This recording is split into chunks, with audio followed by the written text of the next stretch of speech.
Guys, this is your Kiba right here in Kiba's place, and today just for you, because it's snowing outside, like real snowing outside, I channel in Trinidad. Yes, and I channel in Trinidad in a big way because your girl now eating meat again. Your girl want to make a pilau. Yes, pilau is for any time, river line, beach line, carnival, fellowship, any kind of get together. We just make pilau. So yes, I'm making a pilau right here in Kiba's place. So you take out all these lovely ingredients. I got carrots, onions, scallion, garlic. You need a little pumpkin because that's how we just do that here. Bay leaf, gongo peas, pigeon peas, depending on where you come from, you're gonna need that too. And yes, chicken is always the star in a good chicken pilau. So yes, join me as I get prepped up, as I get washed up, and we get this thing down. Alright, so in this pot, I have about 2 tablespoons of oil, and I have a 1/4 cup of brown sugar. And we're gonna let that rip. And that's gonna, if you get right close, you're gonna see that down in there. We're gonna let that caramelize, let it get nice and dark. I have 3 cups of rice with me. I have a little piece of, it's looking like plenty because it's in a little bowl, but it's about a 1/2 pound of pumpkin. I normally cut them up and stick them in the freezer so that I can use them.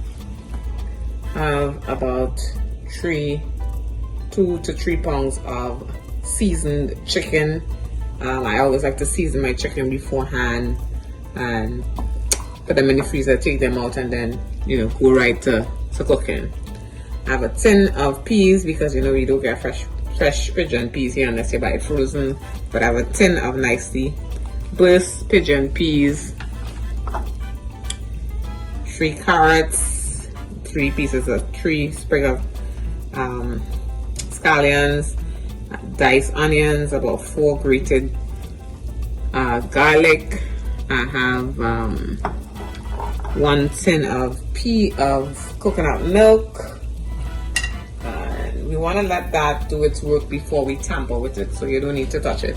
We're going to put bay leaf because we know how I love bay leaf, and a couple sprigs of thyme.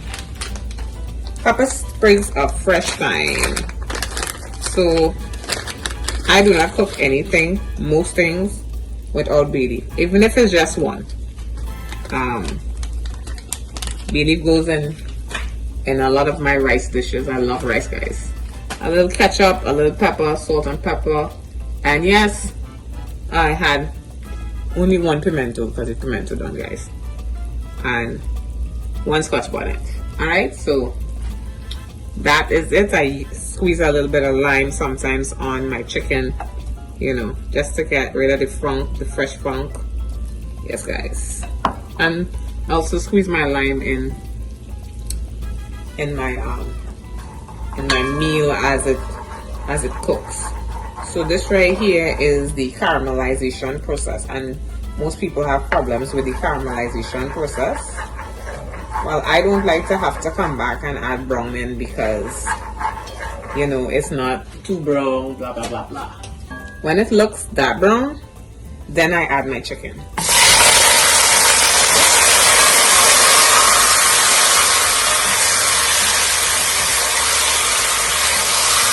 Just keep stirring it around.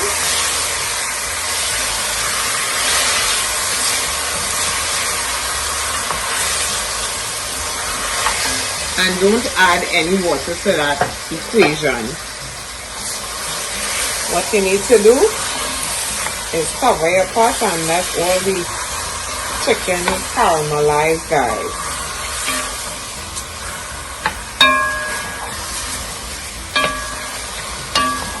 If you need tropics, you need to open your window because inside your house going to be dark. Right? You just need to cover your pot and let that caramelize on its own. Don't add any water because you're going to start to break down the caramelization process. That's it. Alright. So after about 2 minutes, you want to check and see what's going on, Things caramelizing here.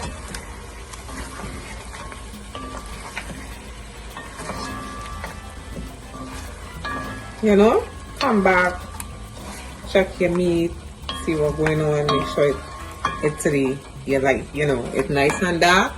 If you have any drippings from your chicken, now you can add the drippings. And you want to cover down the meat and let the meat cook.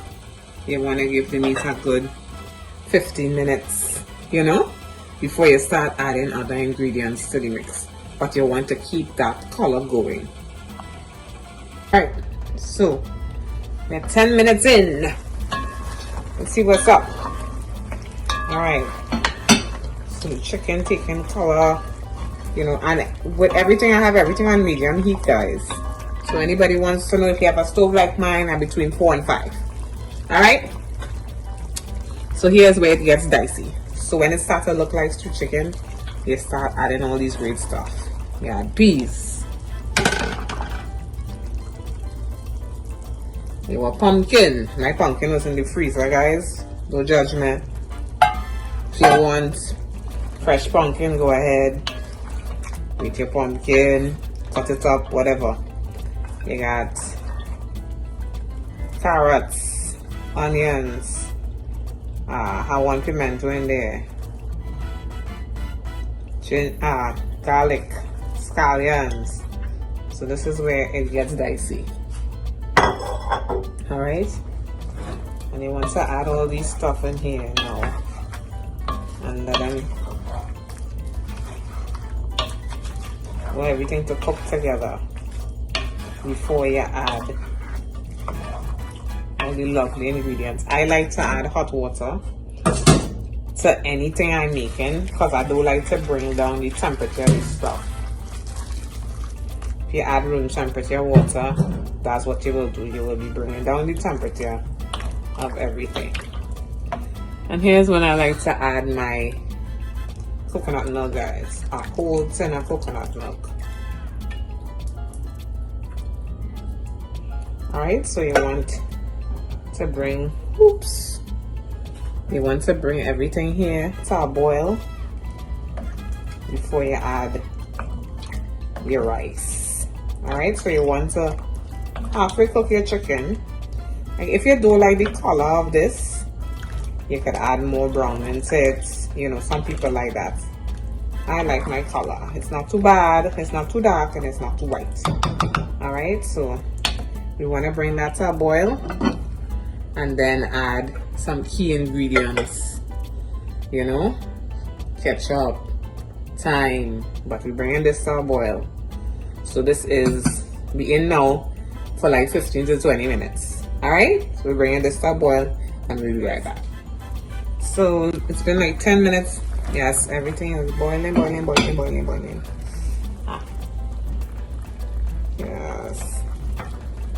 So like I said, if you don't like the color, you can go ahead and add some browning.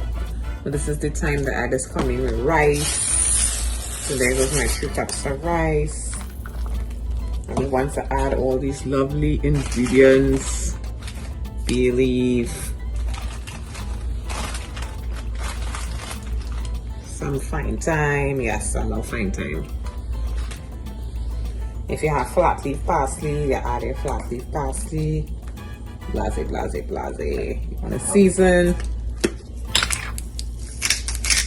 Pepper.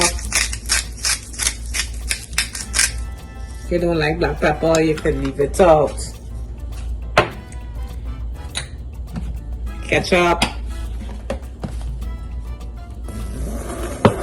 Oops. Yep. So you want to take your heat down. And guys, yes, you need to add salt. Now's the time so everything can cook together. I am cooking for somebody who salt, so I'm just going to use a teaspoon of salt. Go ahead, add a tablespoon to your pot. Don't forget this, guys. And I like to add just a little bit of sugar, like a teaspoon of sugar in there. And I like to squeeze lime right on the top.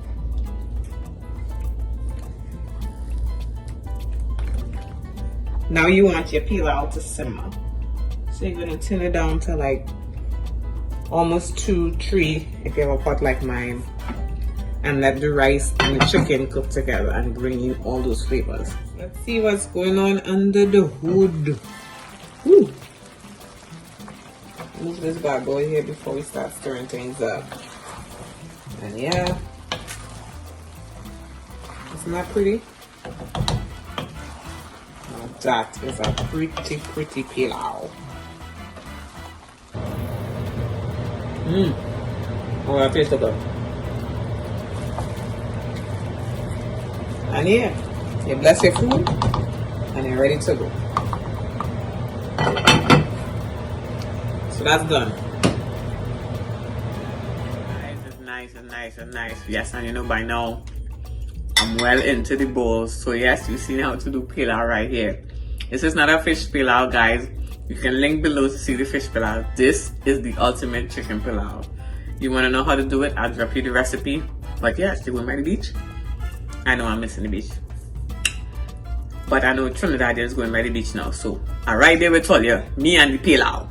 So yes, join me next time, sometime soon, and we'll be doing another video. You do not want to miss this. Give me a thumbs up, leave me a message, let me know what you think. Tell a friend, tell another friend, and I'll see you next time right here in Kiba.